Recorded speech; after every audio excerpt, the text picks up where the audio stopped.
ప్రైజ్లాడండి. పరిశుద్ధాత్మ దేవునికి వందనాలు. మరి యాకోబు పత్రిక 1వ అధ్యాయము మరి లాస్ట్ వచనాలు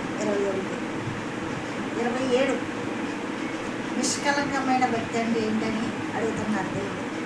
నిష్కలంకమైన భక్తి ఏదంటే మనలో కప్పము, అసూయ, ద్వేషం, మరి కలహాలు పెట్టే హృదయము, మరి ఎదుటి వాళ్ళని చూసి ఏడ్చే హృదయం, అవి మనలో ఉండకూడదు. అది కూడా పాపమే.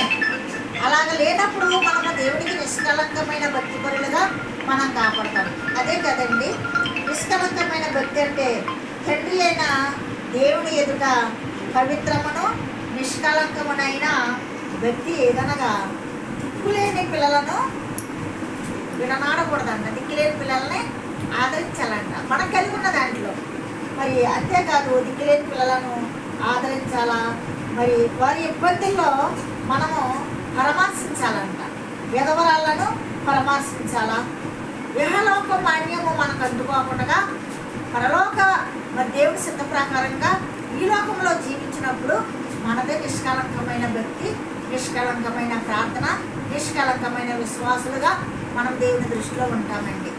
మరి కనికరమ కలిగి ఉండాలా, దయలత్వం కలిగి ఉండాలా, విధవరాలను ఆదరించాలా, దిక్కులేని వారికి సహాయకులుగా ఉండాలా, ఇరుకులు ఇబ్బందుల్లో ఉన్న వారికి సహాయం చేసేవారు ఉండాలా, హాస్పిటల్లో ఉన్న రోగుల కొరకు ప్రార్థించాలా, వారికి మనకి చేతనైతే గుప్పులు విప్పి సహాయం చేయాలా.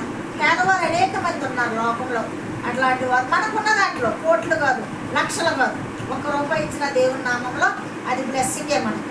ఆ రీతిగా ఉన్నప్పుడు మరి లోక మాలిన్యాన్ని అంటించుకోకుండా ఉన్నప్పుడు అది మీదకు నాకు నిష్కలంకమైన భక్తి ఉంటుంది. దేవుని యందు భయభక్తులు గల వారుగా మనం ఉంటాం. కాబట్టి మన క్రియలు, మన సత్క్రియలు దేవునికి ఇష్టముగా ఉండాలి. ఉన్నప్పుడు మన యొక్క సత్క్రియలు చూసి అన్య జనాంగం అనేక మంది వీరిలో దేవుడు ఉన్నాడు, వీరు నిజమైన దేవుడు బిడ్డలో అని నమ్మి అన్య జనాంగం కూడా దేవుడి యొద్దకు వస్తారు. ఆ రీతిగా ఈ లోకంలో మనం జీవిద్దామంటే ఈ పరిశుద్ధ వాక్యం దేవుడు దీవించగాక. సబ్స్క్రైబ్ చేయండి, లైక్ కొట్టండి. అన్న మినిస్టర్ గురించి మీరందరూ ప్రార్థించండి. ఆమేన్.